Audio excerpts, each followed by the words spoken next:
Hi fellow gamers, and welcome to a first contact with Mortal Kombat X on the Xbox One and PS4.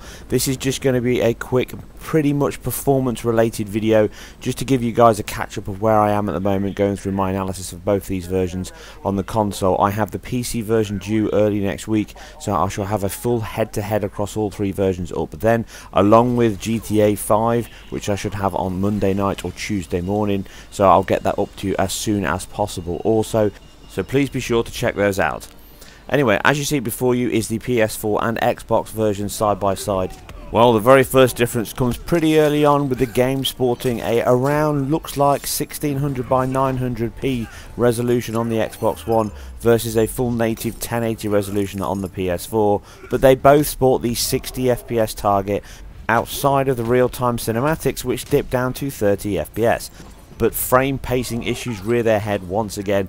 Again, with my average frame rate analysis, I split it once we go into the actual fighting action, because the frame rate seamlessly jumps straight from 30 back into 60. But the cinematics hover around the 30 FPS presentation, but again the frame pacing issues jump up, so you get two fresh frames sequentially, i.e. as you would on a 60 FPS presentation, and then you may drop one and one again afterwards. It fluctuates in and out.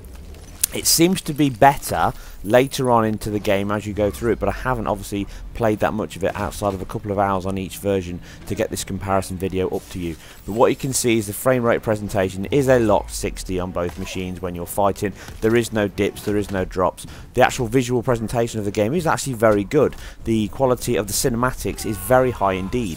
It uses some superb post-processed effects, with obviously DOF being heavily used in the scene, a little bit of bokeh it looks like in certain sequences, and very good motion blur in the cinematics and in-game, which is of a high sample quality with not much noise or artifacting going on. A very good quality, and it is per object and velocity based.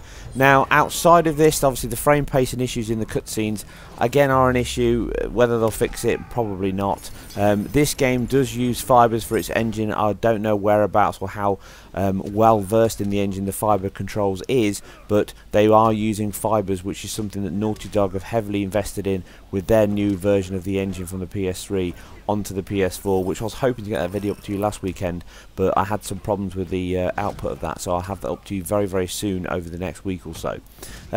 Aside all of this, the game, as I say, runs a seamless 60 FPS presentation on both machines. There is no real concern for drops. You do get them. It drops about 7 frames consistently when you come to the end of the match and you win. And again, it's a loading issue. Jump straight in and causes a judder, but at that point it doesn't matter because the match is over. When you're playing, when you're fighting, there is no problem. It's a seamless 60 FPS presentation with perfectly 16 millisecond frames, no issues, no drama.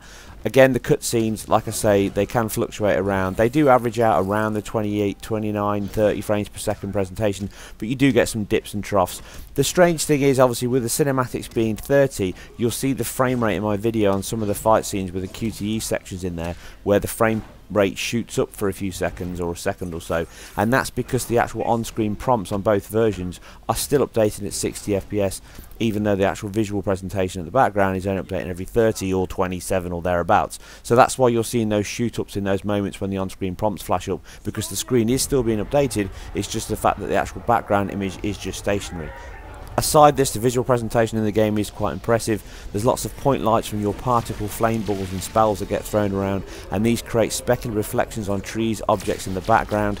There's nice impacts of particle effects in the game when you're picking up objects or being struck with it.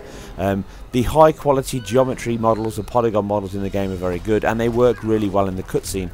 There is some corners cut, you can clearly see some of the hair and ears where some of the texture quality is bad, and as I say, the physically based render is only really working at the basic level reflectance on objects, i.e. when it's wet or very shiny. Outside of that, on skin, cloth, everything looks pretty much standard as it was last gen. You can see it on the face of Johnny Cage here. But overall, the presentation is really good, and as I say, the real-time cinematics are good enough to be something you'd watch on a Saturday morning kids show and be happy with it. Well, aside the beheading, blood-splitting torsos and dismemberment, that is, and in very impressive demonstration. The game's heavily geared towards a story model in the single-player aspect, and you work through different characters as the game pans out, so you don't get to choose one character all the way through. I'll cover more of the game when I go for my performance analysis and head-to-head across all three versions, and this will include multiple PC versions to give you an idea on how it runs on multiple machines. I'll leave this to play out for you so you can have a comparison of the game and the frame rate on both machines, but like I say, aside the cutscenes which can fluctuate back and forth, or some of the actual vicious moves you pull off in combat or fatalities, the frame rate sticks at a solid 60 FPS throughout, with the Xbox One just dropping a frame or two whenever a fight scene starts or from a victory, but this is incredibly minor and only picked up in this analysis. With the Xbox One sported the lower resolution than the PS4, which I'll triple check my pixel count for my full analysis. I hope you guys and girls enjoyed this. If you did, then please hit that like and subscribe button. It really helps me immensely. You guys and girls take care, and remember to test your might. I'll see you soon on the next one.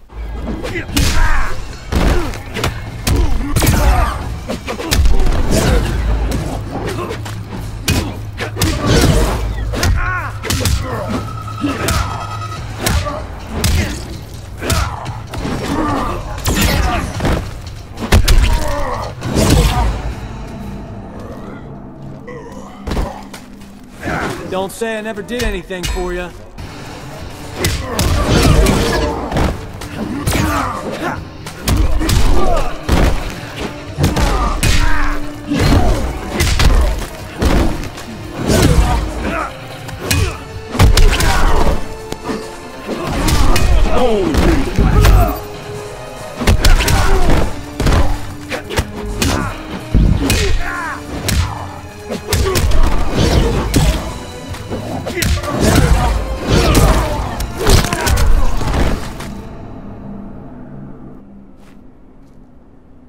We're gonna fix you someday.